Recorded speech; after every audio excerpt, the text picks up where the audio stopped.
तेरे नाम से इब्तदा करके मैंने तेरे नाम से इब्तदा करके मैंने खुदा ज़ुल जलाल हमेशा लगाई है पार अपनी नैया। मुअज़्ज़ज़ नाज़रीन, program the truth with Tariq Chaudhry, आपका मेज़बान तारिक सराज चौधरी हाज़िर खिदमत है। आज एक ऐसी मुअज़्ज़ज़ मेहमान शख्सियत के साथ जिसके बारे में अगर मैं ये कहूँ कि उन्होंने अपनी कौम के लिए, अपने लोगों के लिए और सबसे बढ़कर अपनी ईमानी गवाही के लिए बेशुमार अज़ीतें, मुसीबतें, दुश्वारियाँ, परेशानियाँ, यहाँ तक कि क़यादोबंद की सोबतें बर्दाश्त की तो गलत ना होगा। नाज़रीन, हमारा ये सच का सफ़र है, आप बखूबी जानते हैं, और हम निकलते हैं सच की तलाश में। और सच के इस सफ़र में हमारे साथ हमेशा हमारे मुअज़्ज़ज़ मेहमान होते हैं, और आपका साथ, आपकी मुआवनत और आपकी पसंदीदगी और आपके इजहार राय हमारे साथ साथ चलते हैं। नाज़रीन, सच का ये सफ़र ना रुकता है ना थमता है, बल्कि ये चलता ही रहता है। और इस सारे सफ़र में हमने हमेशा सच का दामन थामे रखा, क्योंकि कलाम मुक़द्दस में लिखा है कि बस तुम सच्चाई से वाकिफ़ हो जाओ तो सच्चाई तुमको आज़ाद करेगी। कलाम मुक़द्दस की इस आयत को हम अपनी ज़िंदगी का हिस्सा समझते हुए हम हमेशा सच की तलाश में सरगर्दा रहते हैं। आज जैसा कि मैंने अपने इंट्रो में बयान किया, आपसे मुखातब होकर कहा कि हमारे साथ जो आज की हमारी मुअज़्ज़ज़ मेहमान शख्सियत मौजूद हैं, आज के दिन के हवाले से ख़ास तौर पर 15 मार्च 2015 को पाकिस्तान के मसीहियों को एक बहुत बड़े सानहा का, बल्कि ट्विन इंसिडेंट्स से उनकी पादाश में एक लंबे अरसे तक मुश्किलात और मसाइल का सामना करने वाला एक बहादुर शख्स, मैं आपकी मुलाकात करवाता हूँ। मेरे साथ मौजूद हैं भाई ज़िक्रिया विल्सन। ज़िक्रिया भाई, मैं आपको अपने इस प्रोग्राम में बाज़ाब्ता तौर पर खुश आमदीद कहता हूँ। थैंक यू जी, खुदा बरकत दे जी। नाज़रीन, 15 मार्च को पाकिस्तान में मसीहियों की सबसे बड़ी आबादी यूहन्नाबाद में दो बड़े चर्चेस, दो मेन चर्चेस, एक चर्च जो कैथोलिक डिनोमिनेशन से ताल्लुक़ रखता है और दूसरा चर्च जिसका ताल्लुक़ चर्च ऑफ पाकिस्तान से है। दोनों चर्चेस पर 10-15 मिनट के वक्फा से बम धमाके होते हैं। जी नाज़रीन, आपने दुरुस्त सुना।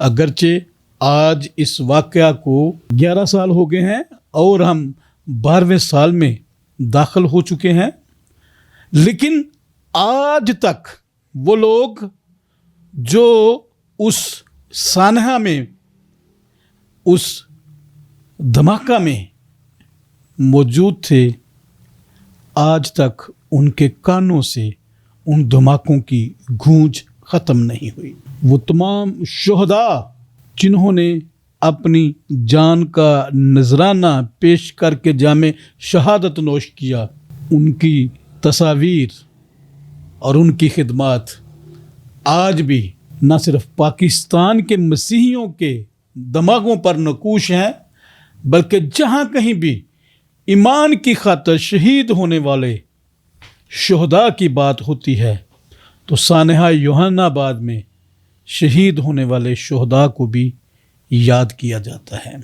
आज ख़ास तौर पर यूहन्नाबाद के चर्चेस में और पूरे पाकिस्तान में जहाँ कहीं भी यूहन्नाबाद के शुहदा की याद में कुर्बानी गुजरानी जाती है, वहाँ पर शम्में रोशन की जाती हैं, ताकि वो रोशनी जो हमारे शुहदा ने अपनी जान का नजराना अदा करके जलाई थी, वो आज भी हमारे लोगों के लिए मशले राह है। और उस रोशनी में चलते हुए बहुत से हमारे मोमिनीन जो हैं वो अपने ईमान की हरारत को महसूस कर सकते हैं और ईमान की गवाही को اور زیادہ مضبوط بنا سکتے ہیں. ناظرین ہم چلتے ہیں اپنے معزز مہمان کی طرف.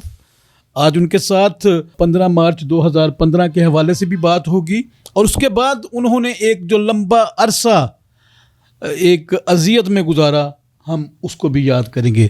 زکریا بھائی میں چاہوں گا کہ ہم پنجابی میں بات کریں تاکہ آسانی سے اور ہمارے ناظرین جو ہیں. ناظرین آج آپ کو تھوڑا سا ہمیں برداشت کرنا پڑے گا, پنجابی میں بات کرتے ہیں چونکہ زکریا بھائی جو ہیں وہ زیادہ آسانی سے اور روانی سے پنجابی میں بات کر لیتے ہیں. زکریا بھائی 15 مارچ 2015 صبح 8 ساڑھے 8 بجے ساڈے جڑے چرچز نے گرجا گھر جن نے عبادت دا نظام شروع ہو جاتا ہے اور 9 سوا 9 ساڑھے 9 بجے دے واقعات نے. پہلا کیتھولک چرچ دے وچ واقعہ ہوندا ہے, پھر دوسرا واقعہ ادھر ہوندا ہے کرائسٹ چرچ دے وچ. ਇਹਦੇ ਬਾਰੇ ਚ ਕੁਝ ਸਾਡੇ ਨਾਜ਼ਰੀਨ ਦੀਆਂ ਜਿਹੜੀਆਂ ਯਾਦਦਾਸ਼ਤਾਂ ਨੇ ਉਹਨਾਂ ਨੂੰ ਜ਼ਰਾ ਤਾਜ਼ਾ ਕਰੋ. جی چودھری طارق صاحب آپ کا بہت بہت شکریہ کہ آپ نے اس ثانیہ کی یاد کو آج پورے 11 سال ہو گئے ہیں یاد دہانی تازہ کی ہے. یہ وہ زخم ہے جو کبھی اوپر سے تو وہ اس کا سکر آ جاتا ہے لیکن اندر سے یہ ویسے ہی ہرے کے ہرے ہیں. میں سینٹ فرانسس چرچ کوٹلہ پہ پیکو روڈ پہ سیکورٹی انچارج تھا. تو تقریباً 12:30 بجے کے قریب ہم اپنے گھر گئے ہیں تو مجھے نا ایک لڑکے نے کہا کہ بھائی جان یونا آباد چرچوں میں نا بم دھماکے ہو گئے ہیں. تو یقین کریں چوئی صاحب اس سے پہلے جوزف کلونی پشاور چرچ میں دوسرے بہت سارے چرچوں میں بہت ساری آبادیوں کرسچن آبادیوں میں بہت سارے وقوعے ہوئے, ایسے واقعہ جلائے گروہ ہوا لیکن میری آنکھ سے آنسو نہیں نکلا. اس دن جیسے مجھے اس بچے نے بتایا کہ بھائی جان آپ ادھر دیکھ رہے ہیں تو کیونکہ میں اپنے تھانہ فیکٹری ایریا کی مصالحتی کمیٹی کا ممبر بھی تھا. 14 اور 15 میں 14 میں دوبارہ ہوا اور 15 میں انہوں نے مجھے دوبارہ ایس پی کینٹ نے نامینیٹ کیا. اس کی وجہ سے میں نے اپنے علاقے کی سیکورٹی کا بھی دھیان رکھنا تھا چرچوں کی, تو میں وزٹ کر رہا تھا. تو اس لڑکے نے جب مجھے بتایا تو میری آنکھوں میں نا آنسو آنے شروع ہو گئے, ایٹومیٹکلی بہنے شروع ہو گئے. میں بڑا کنٹرول کیا لیکن نہیں ہو سکا.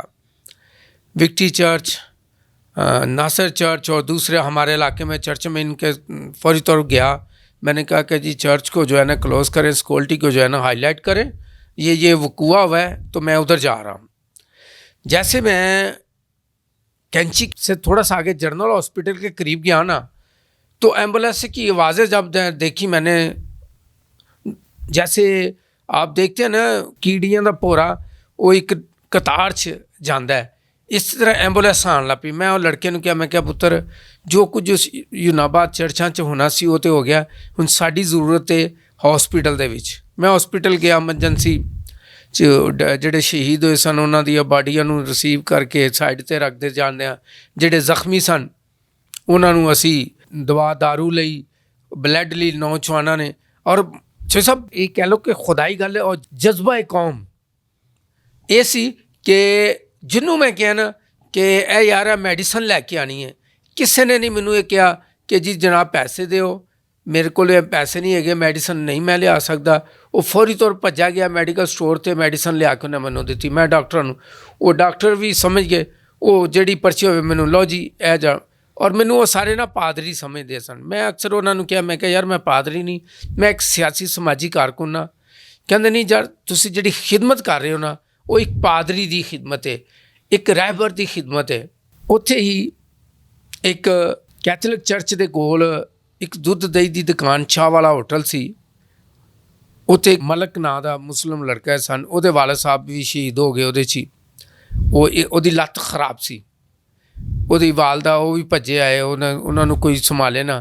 میں انہوں نے دلاسا دیتا, میں کہا کوئی گل نہیں, اے ساڈی قوم تے ساڈے ملک تے ایک امتحان ہے تے اسی جڑی بیرونی طاقتاں نے جڑے اس ملک دے وچ پہلے شیعہ سنی دا فسادات کرانا چاہتے ہیں, اج جو کرسچن اور مسلم دا فسادات کرانا چاہتے ہیں, اسی انہیں تے کنٹرول کران گے اور اسی ثابت کران گے کہ اسی ملک پاکستان نو بنان چ نہیں بلکہ جد تک ਕਿਆਮਤ ਹੈ, ਅਸੀਂ ਇਸ ਮੁਲਕ ਨੂੰ ਸਵਾਰਨ 'ਚ ਦਿਲੋਂ ਜਾਨ ਨਾਲ ਹਾਜ਼ਰ ਰਵਾਂਗੇ। ਔਰ ਇਹ ਪੇਸ਼ੇ ਕਦਮ ਵੱਧ ਕੇ ਉਸ ਨੂੰ ਵੀ ਮੈਂ ਉਹਨਾਂ ਨੂੰ ਟ੍ਰੀਟਮੈਂਟ ਕੀਤੀ, ਉਹ ਰੋਣ ਪਿੱਟਣ।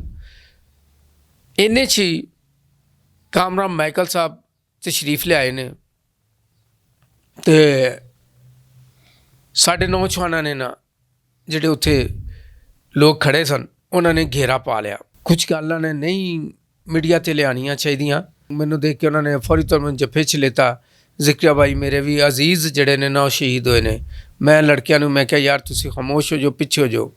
ਇਹਨਾਂ ਨੂੰ ਮੈਂ ਐਮਰਜੈਂਸੀ ਦੇ DM ਉਹ ਜਿਹੜੇ ਹੁੰਦੇ ਨੇ ਉਹਨਾਂ ਦੇ ਕਮਰੇ 'ਚ ਲੈ ਗਿਆ। ਉੱਥੇ ਬਲਾਲ ਯਾਸੀਨ, ਪਰਵੇਜ਼ ਮਲਕ ਦਾ ਛੋਟਾ ਭਾਈ, ਸੁਲੇਮਾਨ ਰਫੀਕ, ਇਹ ਸਾਰੇ ਬੈਠੇ ਦੇ। ਉਹਨਾਂ ਨੂੰ ਤਾਰਫ ਸ਼ਰਫ ਕਰਾਇਆ। ਮੈਂ ਬਾਹਰ ਨਿਕਲ ਆਇਆ। ਇੰਨੇ 'ਚ ਇੱਕ ਮੀਡੀਆ ਦਾ ਬੰਦਾ ਸੀ, ਉਹ ਜਨਰਲ ਹੌਸਪੀਟਲ ਮੈਟਰੋ ਦੇ ਸਟੇਸ਼ਨ 'ਤੇ ਖੜ੍ਹਾ ਹੋ ਕੇ ਲੋਕਾਂ ਨੂੰ ਕਹਿੰਦਾ ਇੱਧਰ ਆਓ, ਇਹ ਮੈਟਰੋ ਨੂੰ ਤੋੜ ਭੰਨ ਕਰੋ, ਸਟੇਸ਼ਨ ਨੂੰ ਤੋੜ ਭੰਨ ਕਰੋ।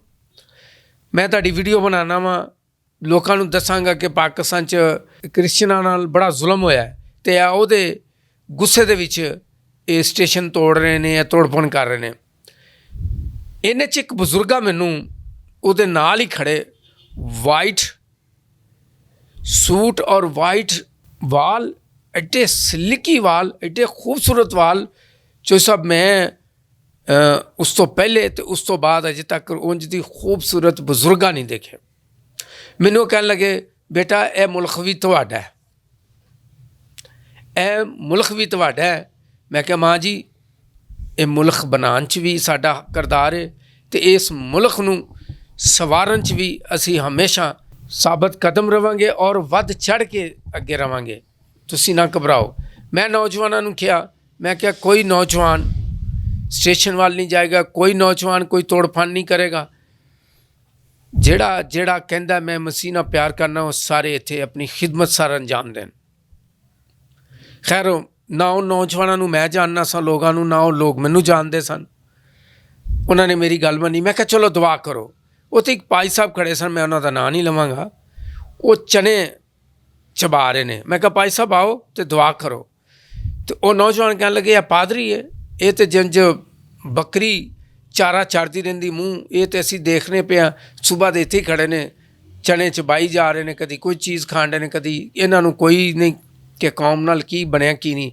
ਤੁਸੀਂ ਇਹਨਾਂ ਨੂੰ ਭਾਈ ਸਾਹਿਬ ਕਹਿੰਦੇ, ਤੁਸੀਂ ਭਾਈ ਸਾਹਿਬ ਹੋ। ਫਿਰ ਮੈਂ ਜ਼ਿਆਦਾ ਜ਼ੋਰ ਨਹੀਂ ਦਿੱਤਾ, ਮੈਂ ਫਿਰ ਉਹ ਦੁਆ ਕੀਤੀ। ਦੱਸਣ ਦਾ ਇਹ ਮਕਸਦ ਹੈ ਕਿ ਕੁਝ ਇੰਤਸ਼ਾਰ ਫੈਲਾਉਣ ਵਾਲੇ ਲੋਕਾਂ ਨੇ ਉਸ ਵਾਕਿਆ ਨੂੰ ਬਹੁਤ ਹੀ ਬੁਰਾ ਬਣਾ ਦਿੱਤਾ, ਮਸੀਹ ਕੌਮ ਦੇ ਅੰਗੇਸਟ ਕਰ ਛੱਡਿਆ। ਫਿਰ ਜੀ ਸਭ ਤੋਂ ਵੱਡੀ ਗੱਲ, ਜਦੋਂ ਮੇਰੀ ਗ੍ਰਿਫਤਾਰੀ ਹੋਈ ਹੈ, ਮੈਨੂੰ ਨਾ 22 ਮਾਰਚ ਦੀ ਗੱਲ ਹੈ, 22 ਮਾਰਚ ਨੂੰ, ਉਸ ਦਿਨ ਵੀ ਇਤਵਾਰ ਸੀ। ਬਾਬੂ ਪਲੂਸ ਸਾਹਿਬ, ਮੈਂ ਇੱਕ ਦੋਸਤ, ਇੱਕ ਬੜਾ ਸਿਆਸੀ ਸਮਾਜੀ ਦੋਸਤ ਹੈ, ਛੋਟਾ ਭਾਈ ਹੈ, ਬੜਾ ਨਾਮ ਹੈ ਉਹਨਾਂ ਦਾ। ਉਹਨਾਂ ਦੇ ਕੋਲ, ਉਹਨਾਂ ਦੇ ਘਰ ਮੈਂ ਬੈਠਾ ਹੁੰਦਾ ਅਤੇ ਮੈਂ ਉਹਨਾਂ ਨੂੰ ਕਿਹਾ, ਮੈਂ ਕਿਹਾ ਯਾਰ ਕੌਮ ਬੜੀ ਜਿਹੜੀ ਹੈ ਨਾ ਇਸ ਟਾਈਮ ਦੁੱਖ ਦੀ ਘੜੀ 'ਚ ਅਤੇ ਉਹਦੇ 'ਤੇ ਮੁਸੀਬਤ ਬੜੀ ਵੱਡੀ ਆਣ ਪਈ ਹੈ। ਅਤੇ ਅਸੀਂ ਜਿਹੜੇ ਆਪਣੇ ਆਪ ਨੂੰ ਲੀਡਰ ਕਹਿੰਦੇ ਹਾਂ, ਅਸੀਂ ਜਿਹੜੇ ਕੌਮ ਦੇ ਬੜੇ ਹਮਦਰਦ ਬਣਦੇ ਹਾਂ, ਅਸੀਂ ਆਪਣੀ ਕੌਮ ਲਈ ਆਵਾਜ਼ ਚੁੱਕੀ ਹੈ ਤਾਂ ਕਿ ਅਮਨ ਅਮਾਨ ਬਰਕਰਾਰ ਰਹੇ ਅਤੇ ਸਾਡੀ ਕੌਮ ਵੀ ਸਕੂਨ 'ਚ ਰਹੇ। ਕਿ ਹਾਲਾਤ ਜਿਹੜੇ ਨੇ ਬੜੇ ਖਰਾਬ ਹੁੰਦੇ ਜਾਣਦੇ ਨੇ। ਉਹ ਮੈਨੂੰ ਕਹਿਣ ਲੱਗਾ ਭਾਜੀ ਛੱਡੋ, ਚਲੀਏ ਇੱਥੋਂ, ਅਸੀਂ ਨਾ ਦੌੜ ਚਲੀਏ। ਮੈਂ ਕਿਹਾ ਨਹੀਂ, ਕੌਮ ਇਸ ਟਾਈਮ ਬੜੀ ਮੁਸੀਬਤ ਦੇ ਵਿੱਚ ਖੜ੍ਹੀ ਹੈ, ਕੌਮ ਨੂੰ ਕੋਈ ਸਹਾਰਾ ਨਹੀਂ ਮਿਲਦਾ ਪਿਆ। ਜਿੰਨੇ ਲੀਡਰ ਨੇ, ਜਿੰਨੇ ਸਾਡੇ MP MN ਹਜ਼ਰਾਤ ਨੇ, ਉਹ ਕੌਮ ਦੇ ਨਾਲ ਨਹੀਂ ਖੜ੍ਹੇ। ਅਤੇ ਅਸੀਂ ਜੇ ਜਿੰਨੇ ਜੋਗੇ ਹਾਂ, ਅਸੀਂ ਕੌਮ ਨੂੰ ਸਹਾਰਾ ਦਈਏ ਔਰ ਮੁਲਕ ਨੂੰ ਅਤੇ ਆਪਣੀ ਕੌਮ ਨੂੰ ਸੁਲ੍ਹਾ ਸਲਾਮਤੀ ਵੱਲ ਲਿਆਈਏ। ਇਹਦੇ ਦਰਮਿਆਨ 20 ਮਾਰਚ ਨੂੰ ਕਿਲ੍ਹਾ ਗੁੱਜਰ ਸਿੰਘ ਦੇ ਵਿੱਚ ਤਮਾਮ ਲਾਹੌਰ ਦੇ ਪਾਦਰੀਆਂ ਨੂੰ ਬੁਲਾਇਆ ਜਾਂਦਾ ਹੈ। ਮੈਨੂੰ ਵੀ SP ਕੈਂਟ ਵੱਲੋਂ ਕਾਲ, ਅਸਗਰ ਸਾਹਿਬ ਸਨ, ਉਹਨਾਂ ਨੇ ਕਾਲ ਕੀਤੀ ਕਿ ਜ਼ਿਕੀਆ ਭਾਈ ਤੁਸੀਂ ਉੱਥੇ ਆਉਣਾ ਹੈ ਤਾਂ ਕਿ ਲਾਹੌਰ ਨੂੰ, ਮੁਲਕ ਦੇ ਵਿੱਚ ਜਿਹੜੀ ਸੂਰਤ ਹਾਲ ਖਰਾਬ ਹੈ, ਉਹਨੂੰ ਅਸੀਂ ਕੰਟਰੋਲ ਕਰੀਏ। ਜੋ ਸਭ ਉੱਥੇ ਇੱਕ ਮੈਂ ਐਸੇ ਲੋਕ ਦੇਖੇ ਕਿ ਜਿਨ੍ਹਾਂ ਨੂੰ ਪਤਾ ਹੀ ਨਹੀਂ ਵਕੂਵੇ ਦਾ, ਜਿਨ੍ਹਾਂ ਨੂੰ ਕਿਸੇ ਗੱਲ ਦੀ ਇਲਮ ਹੀ ਨਹੀਂ, ਸੋਚ ਹੀ ਨਹੀਂ, ਸਮਝ ਹੀ ਨਹੀਂ, ਉਹ ਆਪਣਾ ਸ਼ੋਰ ਸ਼ਰਾਬਾ ਕਰਨ ਦੇ ਨੇ। ਔਰ ਉੱਥੇ ਸ਼ਾਹਿਦ ਮਹਾਰਾਜ ਸਾਹਿਬ ਪਾਦਰੀ ਕਿ ਚਰਚ ਆਫ ਪਾਕਿਸਤਾਨ ਦੇ ਸਟੇਜ 'ਤੇ ਬੈਠੇ ਦੇ ਨੇ, ਸ਼ਕੀਲ ਮਾਰਕਰਸ ਖੋਖਰ ਸਾਹਿਬ MPA ਉਸ ਵਕਤ ਦੇ, ਉਹ ਸਟੇਜ 'ਤੇ ਬੈਠੇ ਦੇ ਨੇ, ਅਤੇ CCPO ਲਾਹੌਰ ਉਹ ਸਵਾਲ ਕਰਦੇ ਪਏ ਨੇ ਕਿ ਤੁਸੀਂ ਕੋਟ ਰਾਧਾ ਕ੍ਰਿਸ਼ਨ ਵਾਲਾ ਵਕੂਆ ਉਹ ਨੂੰ ਭੁੱਲ ਜਾਓ ਅਤੇ ਅਸੀਂ ਇਹਨਾਂ ਨੂੰ ਅਤੇ ਬਰਾਬਰ ਕਰ ਦਿੰਦੇ ਹਾਂ। ਮੈਂ ਹੱਥ ਖੜ੍ਹਾ ਕੀਤਾ, ਲੇਕਿਨ ਉਹ ਸ਼ੋਰ ਇੰਨਾ ਸੀ, ਉਹਨਾਂ ਨੇ ਮੈਨੂੰ ਸਿਰਫ ਇਸ ਗੱਲੋਂ ਹੈਰਾਨਗੀ ਆਈ, ਸਾਡੇ ਉੱਥੇ ਸੀਨੀਅਰ ਪਾਸਟਰ ਸਾਹਿਬ ਬੈਠੇ ਦੇ ਹਨ, ਸਟੇਜ 'ਤੇ ਬੈਠੇ ਦੇ ਸਨ, ਆਵਾਮ ਨੂੰ ਛੱਡ ਕੇ ਅਗਰ ਉਹ ਕਹਿੰਦੇ ਕਿ ਜਨਾਬ ਠੀਕ ਹੈ ਅਸੀਂ ਗੌਰਮੈਂਟ ਨਾਲ ਤਾਮਨ ਕਰਨੇ ਹਾਂ ਅਤੇ ਜੋ ਮੁਲਕ ਦੀ ਸੂਰਤ ਹਾਲ ਹੈ ਉਹਦੇ ਮੁਤਾਬਕ ਸਮਝੌਤਾ ਕਰ ਲੈਂਦੇ, ਉੱਥੋਂ ਦੇ ਜਿਹੜੇ ਬੇਵਕੂਫ ਲੋਕ ਕਹਾਂਗਾ, ਬਾਸ਼ੌਰ ਅਤੇ ਸਮਝਦਾਰ ਕੌਮ ਨਾਲ ਹਮਦਰਦ ਵਾਲੇ ਨਹੀਂ ਮੈਂ ਕਹਾਂਗਾ, ਉਹਨਾਂ ਨੇ ਕਹਿੰਦੇ ਜੀ ਤੁਸੀਂ ਇਹ ਮੈਂ ਉਹ ਗੱਲ ਕਰ ਰਿਹਾ ਜਿਹੜੀ ਮੈਂ ਹੱਡ ਬੀਤੀ ਦੱਸ ਰਿਹਾ, ਕਿਲ੍ਹਾ ਗੁੱਜਰ ਸਿੰਘ ਲਾਈਨ ਦੇ ਵਿੱਚ ਬੈਠਿਆ। ਉਹਨਾਂ ਨੇ ਕਹਿੰਦੇ ਜੀ ਤੁਸੀਂ ਸਾਡੇ ਸਾੜੇ ਅਸੀਂ ਤੁਹਾਡੇ ਸਾੜੇ, ਹਾਲਾਂਕਿ ਗੱਲ ਹੈ ਹੀ ਨਹੀਂ ਸੀ ਕਿ ਅਸੀਂ ਸਾੜੇ ਨੇ, ਲੇਕਿਨ ਬੇਵਕੂਫੀ ਦੀ ਵੀ ਕੋਈ ਹੱਦ ਹੁੰਦੀ, ਉਹ ਹੱਦ ਕਰਾਸ ਕਰ ਗਏ। ਫਿਰ ਉਹ CC ਸਾਹਿਬ ਉੱਠੇ, ਉਹਨਾਂ ਕਿਹਾ ਜੀ ਠੀਕ ਹੈ ਫਿਰ ਤੁਸੀਂ ਜਾਣੋ ਅਤੇ ਇਹ ਮਾਮਲਾ ਜਾਣੇ। ਫਿਰ ਉੱਥੋਂ ਪਕੜ ਦਕੜ ਸ਼ੁਰੂ ਹੋ ਗਈ, ਬਹੁਤ ਸਾਰੇ ਜਾਇਜ਼ ਨਜਾਇਜ਼, ਔਰ ਜਿਨ੍ਹਾਂ ਨੇ ਮੈਂ ਇਹਨਾਂ ਨੂੰ ਕਹਾਂਗਾ, ਮੈਂ ਅਕਸਰ ਕੇਸ ਦੇ ਦਰਮਿਆਨ ਵੀ ਇਹ ਕਹਿਣਾ ਨਾ ਕਿ ਤੁਸੀਂ ਉਹ ਜਿਸ ਤਰ੍ਹਾਂ ਨਿਓਲਾ ਖੁੱਡ ਦੇ ਵਿੱਚੋਂ ਧੌਣ ਕੱਢ ਕੇ ਅਤੇ ਪੈਰ ਅਗਲੇ ਚੁੱਕ ਕੇ ਅਤੇ ਇੱਧਰ ਉੱਧਰ ਦੁਸ਼ਮਣ ਦੀ ਨੂੰ ਦੇਖਦਾ, ਖਤਰਾ ਪਾਲਦਾ ਹੈ, ਅਤੇ ਫਿਰ ਉਹ ਵੇਖ ਕੇ ਅਤੇ ਫਿਰ ਉਹ ਅਗਲੀ ਮੰਜ਼ਿਲ ਨੂੰ ਜਾਂਦਾ ਹੈ। ਅਤੇ ਇਹ ਮੈਂ ਕਿਹਾ ਤੁਸੀਂ ਲੋਕ ਉਹ ਕਿ ਤੁਸੀਂ ਲੋਕਾਂ ਨੇ ਸਿਰਫ ਐਂ ਕਰਕੇ ਦੇਖਿਆ ਓਏ ਇਹ ਕੀ ਹੋਇਆ ਅਤੇ ਤੁਸੀਂ ਆ ਗਏ ਹੋ। ਫਿਰ ਜੋ ਸਭ ਇੱਕ ਹੋਰ ਗੱਲ ਬੜੀ, ਪੁਲਿਸ ਵਾਲਿਆਂ ਤੋਂ ਲੈ ਕੇ ਕੋਰਟ ਤੱਕ ਇਹ ਕਹਿੰਦੇ ਰਹੇ ਨੇ ਕਿ ਬਾਬਾ ਜੀ ਸਾਨੂੰ ਪਤਾ ਤੁਹਾਡੇ ਨਾਲ ਸਿਆਸਤ ਹੋਈ ਹੈ, ਪਰ ਅਸੀਂ ਤੁਹਾਨੂੰ ਛੱਡ ਨਹੀਂ ਸਕਦੇ, ਤੁਹਾਡਾ ਫੈਸਲਾ ਉੱਤੋਂ ਆਉਣਾ। ਮੈਨੂੰ ਜਦ ਤੱਕ ਮੈਂ ਜ਼ਿੰਦਾ ਮੈਨੂੰ ਇਹ ਬੜਾ ਦੁੱਖ ਰਹੇਗਾ ਕਿ ਨਾ ਮੈਂ ਆਪਣੇ ਭਰਾ ਦੇ ਜਨਾਜ਼ੇ ਨੂੰ ਕੰਧਾ ਦੇ ਸਕਿਆ ਅਤੇ ਨਾ ਮੈਂ ਆਪਣੀ ਵਾਲਦਾ ਦੇ ਜਨਾਜ਼ੇ ਨੂੰ ਕੰਧਾ ਦੇ ਸਕਿਆ। ਮੇਰੀ ਮਦਰ ਇਨ ਲਾ ਦੀ ਡੈਥ ਹੋ ਗਈ, ਮੈਂ ਨਹੀਂ ਕੰਧਾ ਦੇ ਸਕਿਆ। ਸੋ ਸਭ ਮੈਂ ਬੜੇ ਵੈਨ ਪਾਏ, ਜਿਸ ਤਰ੍ਹਾਂ ਕੋਈ ਬੱਚਾ ਨਹੀਂ ਵੈਨ ਪਾਉਂਦਾ, ਮੈਂ ਇੰਝ ਜੱਜ ਸਾਹਿਬ ਅੱਗੇ ਵੈਨ ਪਾਏ। ਮੈਂ ਜੱਜ ਸਾਹਿਬ ਨੂੰ ਇੱਥੇ ਤੱਕ ਕਿਹਾ ਕਿ ਮੈਂ ਕਿਹਾ ਮੌਲਾ ਅਲੀ ਦਾ ਵਾਸਤਾ ਜੇ, ਕਰਬਲੇ ਸ਼ਹੀਦਾਂ ਦਾ ਵਾਸਤਾ ਜੇ, ਤੁਸੀਂ ਸ਼ੇਖ ਹੋ ਅਤੇ ਮੈਂ ਤੁਹਾਨੂੰ ਕਰਬਲੇ ਸ਼ਹੀਦਾਂ ਦਾ ਵਾਸਤਾ ਦਿੰਦਾ, ਮੈਨੂੰ ਮੇਰੀ ਮਾਂ ਦੇ ਜਨਾਜ਼ੇ ਨੂੰ ਕੰਧਾ ਦੇਣ ਦੀ ਇਜਾਜ਼ਤ ਦੇ ਦਿਓ, ਮੈਨੂੰ ਭਾਵੇਂ ਫਾਂਸੀ ਲਾ ਦਿਓ, ਮੈਨੂੰ ਕੋਈ ਪਰਵਾਹ ਨਹੀਂ ਹੋਏਗੀ, ਮੈਨੂੰ ਕੋਈ ਦੁੱਖ ਨਹੀਂ ਹੋਏਗਾ, ਲੇਕਿਨ ਮੈਨੂੰ ਇਹ ਸਾਰੀ ਜ਼ਿੰਦਗੀ ਅਗਰ ਮੈਂ ਜ਼ਿੰਦਾ ਰਿਹਾ ਤਾਂ ਮੈਨੂੰ ਇਹ ਦੁੱਖ ਰਹੇਗਾ ਕਿ ਮੈਂ ਆਪਣੀ ਮਾਂ ਨੂੰ, ਆਪਣੇ ਭਰਾ ਨੂੰ, ਆਪਣੀ ਸੱਸ ਨੂੰ ਜਨਾਜ਼ੇ ਨੂੰ ਕੰਧਾ ਨਹੀਂ ਦੇ ਸਕਿਆ। ਇਹ ਮੇਰੇ ਲਈ ਬੜਾ ਹੀ ਦੁੱਖ ਦਾ। ਮੇਰਾ ਬੇਟਾ ਜਿਸ ਸਾਹਿਬ ਡਾਕਟਰ ਬਣ ਰਿਹਾ ਸੀ ਹੋਮਿਓਪੈਥਿਕ ਕਾਲਜ ਇਛਰੇ 'ਚ, ਉੱਥੇ 2 ਸਾਲ ਹੋ ਗਏ ਦੇ ਸਨ, 1 ਸਾਲ ਤਕਰੀਬਨ ਰਹਿ ਗਿਆ ਸੀ।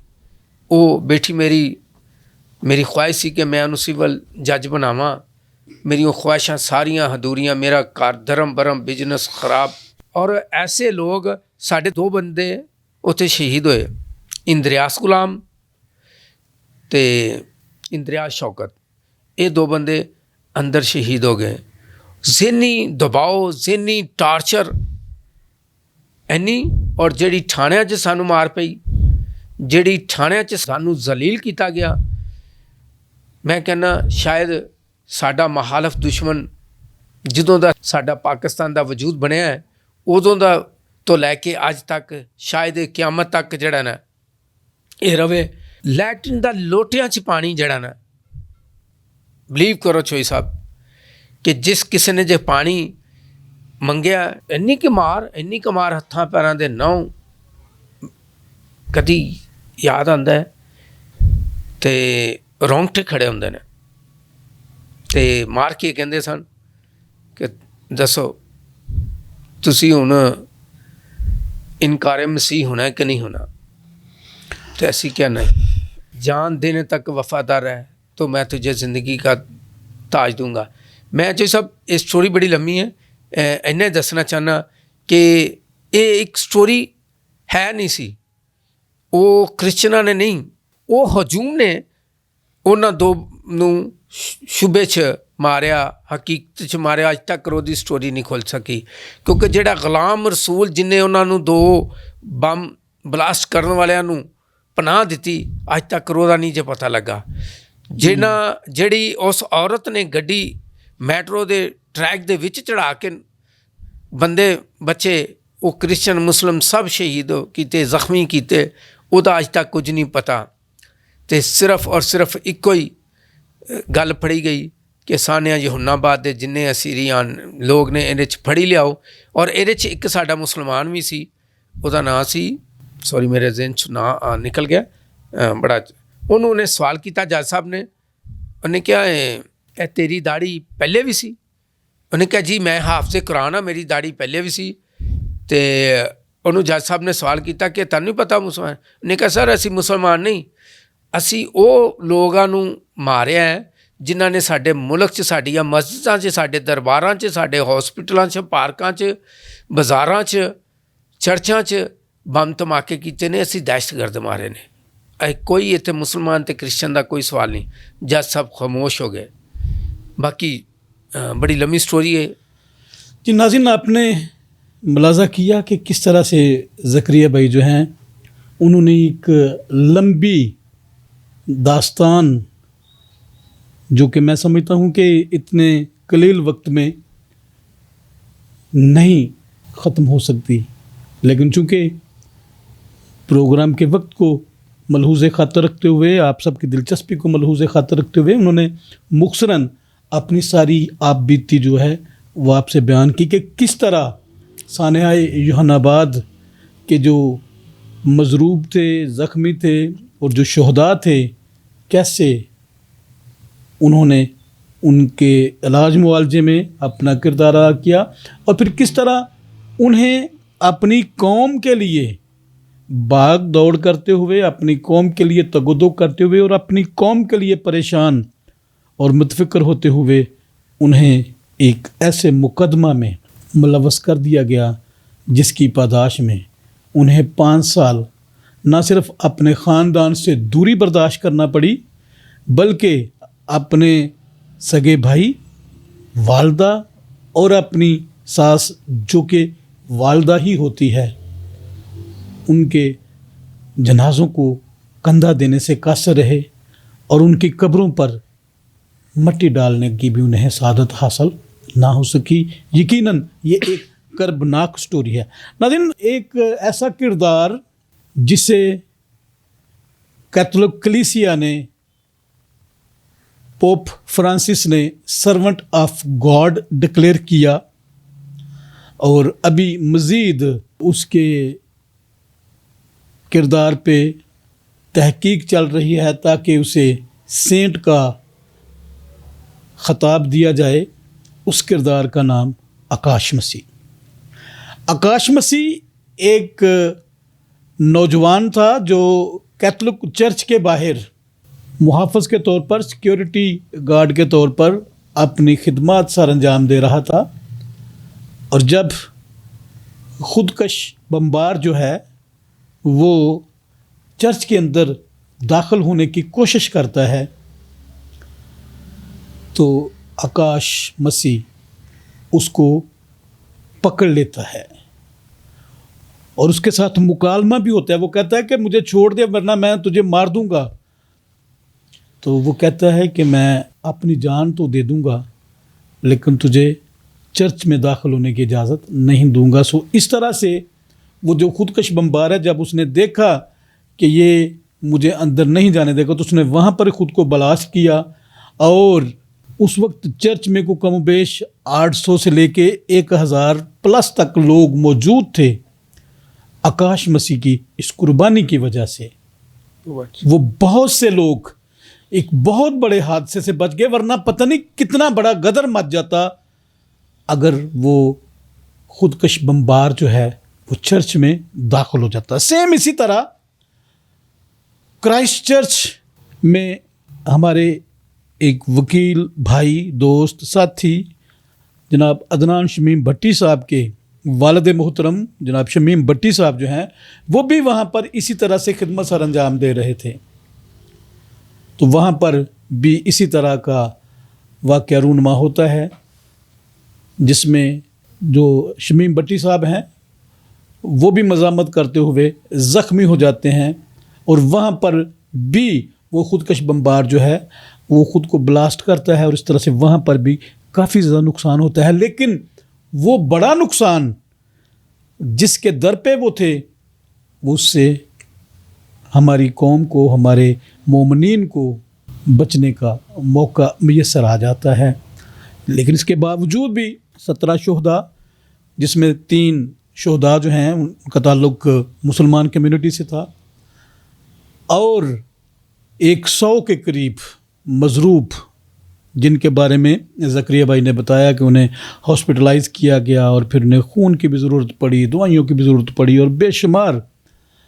لیکن ناظرین مسیحی قوم آج تک یوحنا آباد کے اس سانحات کو نہیں بھول سکی اور جب تک زندگی رہے گی سانحہ یوحنا آباد ہماری قوم کی نظروں سے, قوم کی سماعتوں سے اور قوم کے دماغوں سے دور نہیں جا سکے گا. ایک طرف شہداء کی تدفین, مضروبین کی علاج معالجے کی فکر اور دوسری طرف مسیحیوں کے بچوں کو, بھائیوں کو, بیٹوں کو, باپ پولیس کی گرفتاریوں کی زد میں آ گئے.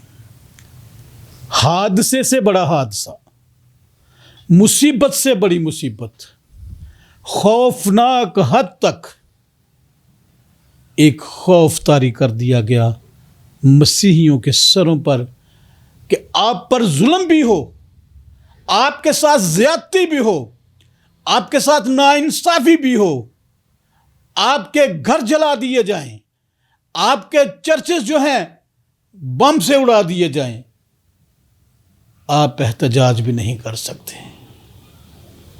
کیسا ستم ہے یہ اس شہر دستور میں کہ جہاں پر آپ اپنے ساتھ ہونے والی زیادتیوں پر اپنی آواز بھی بلند نہیں کر سکتے اور آپ کی آواز بلند کرنا بھی آپ کے لیے جرم بن جاتا ہے.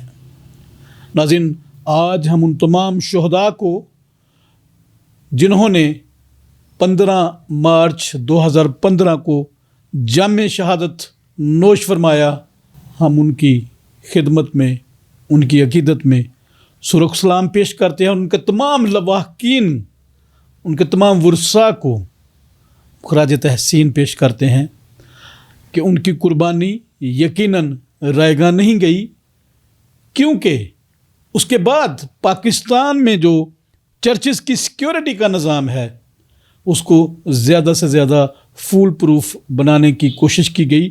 اگرچہ ابھی تک بہت سی قباحتیں موجود ہیں لیکن وقت کے ساتھ ساتھ یہ چیزیں اور زیادہ اچھے اور بہتر انداز میں ہونا شروع ہو جائیں گی. بات صرف اتنی سی ہے کہ ہم نے اپنے ان شہداء کی قربانیوں کو فراموش نہیں کرنا اور اپنی آنے والی نسلوں کے لیے ہم نے ایک ایسا پیغام دینا ہے جس کی وجہ سے ہم خداوند کی حضوری میں اچھے سچے ایماندار اور مخلص مسیحی بن کر شامل ہو سکیں, پیش ہو سکیں. زکریا بھائی آپ کی ساری محبت کے لیے, آپ کی اس رفاقت کے لیے اور ساری گفتگو کے لیے جو آپ نے ہمارے ناظرین کے ساتھ کی, ہم آپ کے شکر گزار ہیں. آپ کوئی پیغام ہمارے ناظرین کے لیے دینا چاہتے ہیں تو مختصر سا پیغام آپ ہمارے ناظرین کے لیے. میں TTN اور چودھری طارق سراج صاحب کی وساطت سے یہ پیغام قوم کو دینا چاہتا ہوں. آپ اپنے شہیدوں کو کبھی نہ بھولیں, آپ اپنے غازیوں کو کبھی نہ بھولیں, کیونکہ جب آپ بھول جاتے ہیں تو پھر نوجوان نسل جو ہے وہ ان کے حوصلے ٹوٹتے ہیں. جو قومیں اپنے غازیوں اور شہیدوں کو یاد رکھتی ہیں وہ قومیں ہمیشہ زندہ رہتی ہیں. ہمارے نام سے تو لوگوں نے بہت کچھ کمایا چاہیے صاحب، بہت کچھ. لیکن جتنوں نے اس درد کو، اس تکلیف کو برداشت کیا، کیتھولک چرچ کے علاوہ کسی نے کوئی سپورٹ نہیں کی. ان میں باہر آ کے کچھ لوگ جو ہیں وہ وفات پا گئے ہیں. کچھ ایک جو ہے ہمارا ہی اس کیس میں سے ٹارچر کی وجہ سے، جسمانی مار کی وجہ سے وہ ذہنی توازن کھو بیٹھا ہوا ہے. ایسے لوگوں کی مدد کرتے رہیں تاکہ دوسرے لوگ جو ہے نا وہ آگے بڑھنے میں، قوم کا جو بوجھ ہے وہ اٹھانے میں پیچھے نہ ہٹیں. جی بہت شکریہ زکریا بھائی، ہم آپ کے شکر گزار ہیں. ناظرین، بہت سی باتیں جو ہیں وہ ابھی کرنا باقی ہیں، اور ہم نے زکریا بھائی کے ساتھ آج یہ پہلی نشست خاص طور پر 15 مارچ 2015 سانحات یوحنا آباد کے حوالے سے رکھی. بہت سے حقائق سے پردہ اٹھائیں گے، بہت سی ایسی سچائیاں ہیں جو آپ تک لانے کے لیے زکریا بھائی ہمارے اسٹوڈیو میں حاضر ہوا کریں گے. ہم آپ تک پورے حقائق، یہ جو 5 سال کی ان کی ریاضت، 5 سال کی ان کی جو مشقت، 5 سال کی ان کی جو درد بری داستانیں، اور 5 سالوں میں کیا کیا ہوتا رہا، سب آپ کے سامنے لے کے آئیں گے، پورے سچ کے ساتھ، پورے وثوق کے ساتھ، پورے یقین کے ساتھ کہ آپ اس سارے سچ کو جانیں اور پہچانیں کہ کون قوم کے ساتھ کتنا مخلص ہے، کون اپنے لوگوں کے ساتھ کتنا وفادار ہے. اپنے میزبان طارق سراج چودھری کو اجازت دیجیے. اگلے پروگرام میں دوبارہ آپ سے ملاقات ہوگی. پاکستان زندہ زندہ باد.